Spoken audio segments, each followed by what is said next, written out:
welcome to the firm. On the show this week, does the Companies Act 2013 make it tougher for NBFCs to raise funds?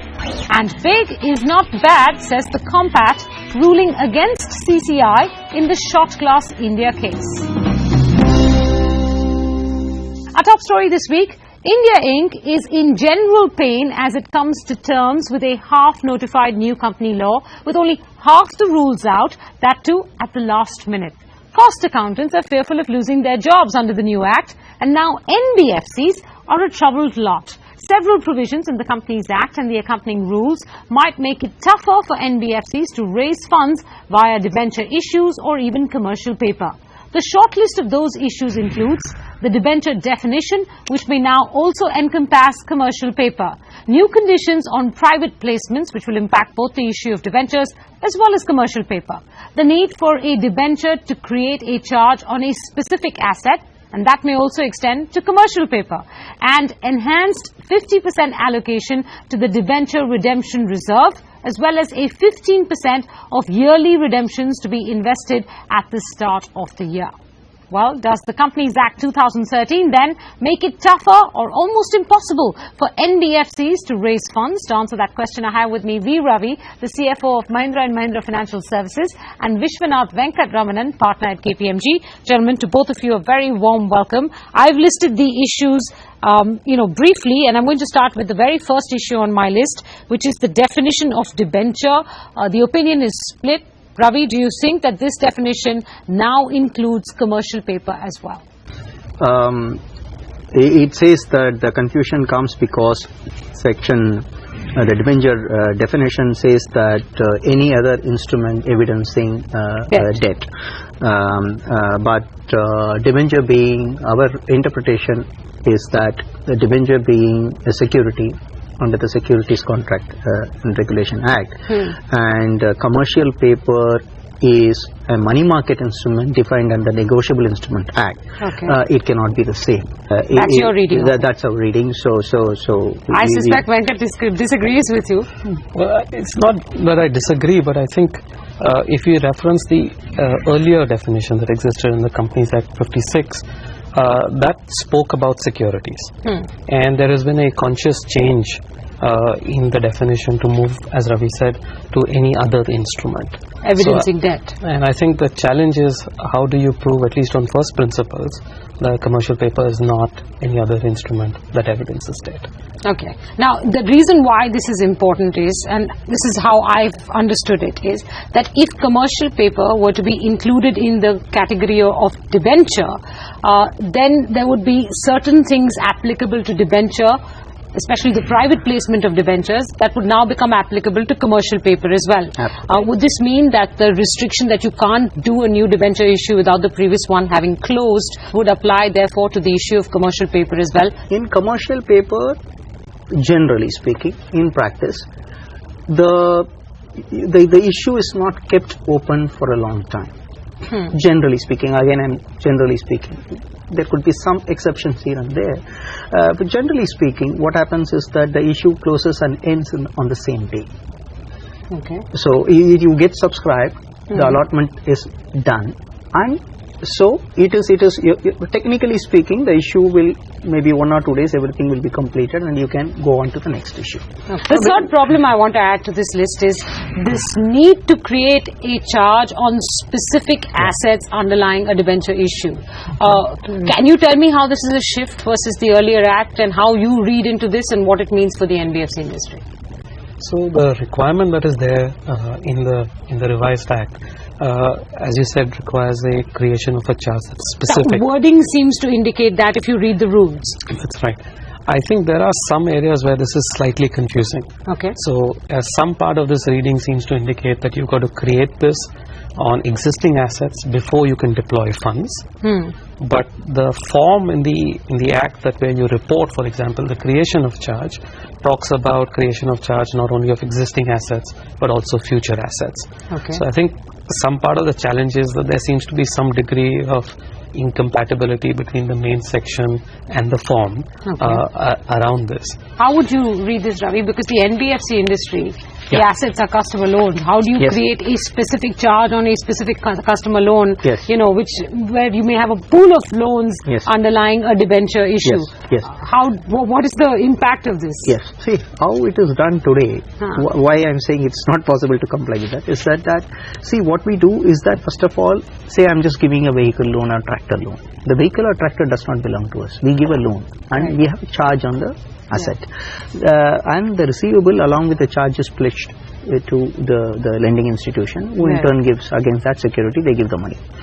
Now the thing is that these are repaid monthly, quarterly or yearly, depending on the customer arrangement that we have, terms and conditions of repayment. The amount keeps on getting liquidated every month.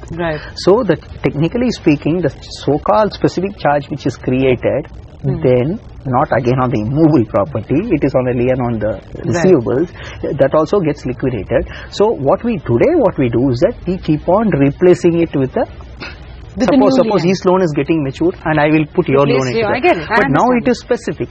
So now it's linked to his loan. So suddenly it become unsecured. The other aspect, I think, which is kind of worthwhile noting, is that most of these provisions, the reason why we are having all these challenges with regard to NBFCs is clearly when these provisions were conceptualized, they were conceptualized perhaps for more general industrial manufacturing type companies. Where the creation of a charge on a specific fixed asset, on a specific asset, and actually would also protect the lender, so to speak, in that sense. Whereas I think the dynamics of this industry are slightly different, and I think unfortunately this act is not written to deal with industry specifics. I get that. I just want to ask one more additional question to the specific charge issue, which is that if commercial paper is included in debenture, then the need to create a specific charge would apply to commercial paper as well. How are you going to get around that? See, Sorry, Venkat is laughing. He's hysterical now with the way this is going. The commercial paper by nature is unsecured instrument. I know, I understand, which is why I'm saying, how are you going to create a specific charge? It will be probably one has to take a view, if at all it is going to be included, it will be an unsecured debentures. It will be an unsecured debenture where I will have to keep the liquidity reserve. So I may not be in a position to create any charge because the lender himself is saying, I don't want your charge. And so whom I am going to create for? If the lender says, I don't want. So, but I have to create a liquidity reserve. There is another challenge which we will discuss as which is the next 2 points. The debenture redemption reserve and the need to put 50% of the money you raise through a debenture issue into that reserve ahead of redemptions, and the 15% liquidity requirement that you need to have at the beginning of every year, 15% of the total redemptions for that year. Now, earlier, private placement of debentures, so the debentures raised through private placement were exempt from this DRR and this 15%. That was the exemption given by a circular issued by the MCA. That exemption has not been maintained in the new Act, nor has it been brought in the rules in any fashion, which means that even privately placed debentures will now have to have a DRR and a 15% liquidity reserve, as you call it. Big hit to profitability. And how do you hope this will get resolved? Is it that you hope that the notification will get extended? Here from again, one is that the liquidity reserve will affect the profit. I will explain in a minute how. But DRR will not affect technically the profit, but it will affect the dividend paying capacity of the company. See, let's discuss about DRR.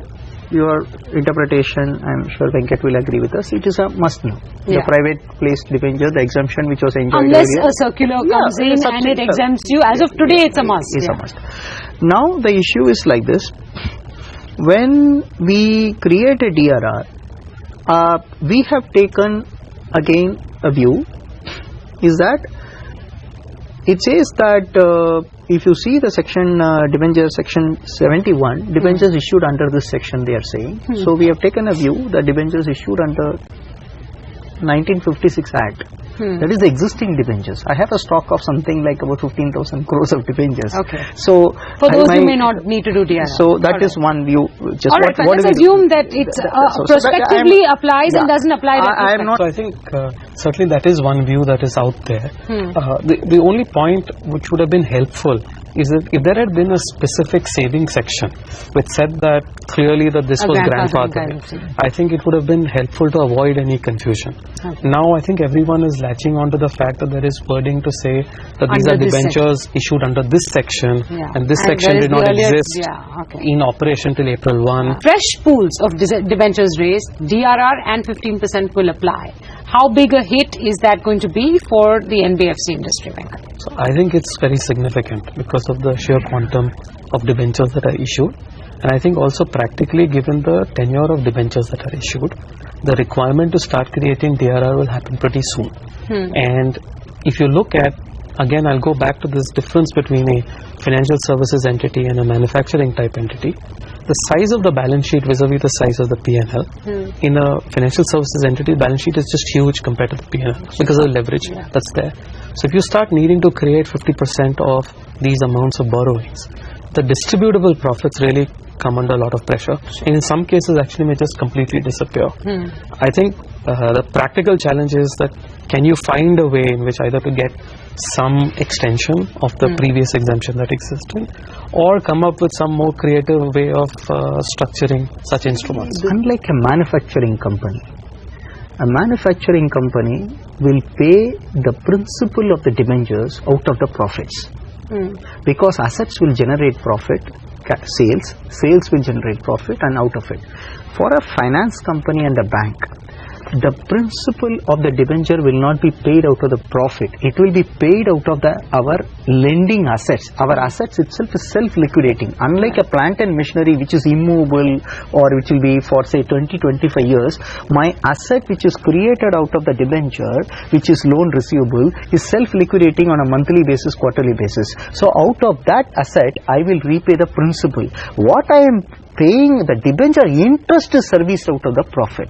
So what the Act requires, 50% of the principles I have to create out of the profit, which fundamental fallacies there. That's a catch. That is why this problem will be perennial if it is allowed to exist. And that is why you are hopeful that the exemption that existed will be extended to privately placed debentures. Because of this fallacy. And within the definition of debentures, privately placed commercial paper as well. If at all a DRR applies to commercial paper, would it apply to commercial paper as well? If commercial paper came under the definition of debenture, it would. Venkat spoke of a creative option, a way out if your exemption extension doesn't come through. Venkat. I'm not sure it's creative, but some of the alternatives that are being currently discussed, for instance, the requirement to create the debenture redemption reserve and allocate separate assets for redemption proceeds, is all based on the year in which redemption is going to begin, or before the redemption process begins. That's how it's worded. So in terms of structures, some of the structures that may deal with this challenge is, let's say for instance a company wanted to raise money for 3 years, but they issued an instrument which was, let's say, with a terminal maturity of 5 years, but had a call option for the issuer at the end of 3 years. Technically, the requirement to set out or create this debenture redemption reserve would really only trigger off in year 4, or the end of year 4, and the beginning of year 5 is when you would need to actually set aside cash.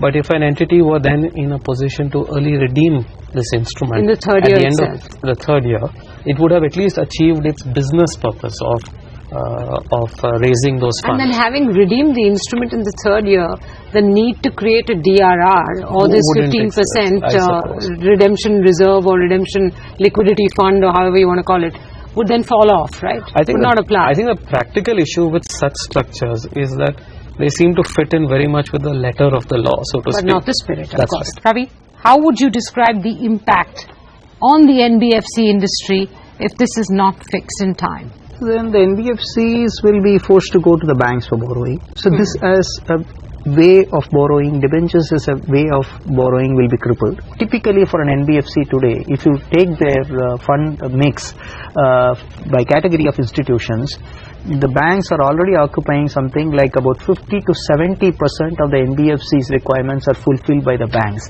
Now that concentration is going to be driven up further up. All right, gentlemen, on that note, I do hope the MCA is listening to both of you and everybody else in the NBFC industry. Ravi and Venkat, thank you very much for joining us on this edition of The Firm. We're going to head into a quick break. When we come back, big is not bad, says the Compact, ruling against CCI in the shot glass India case.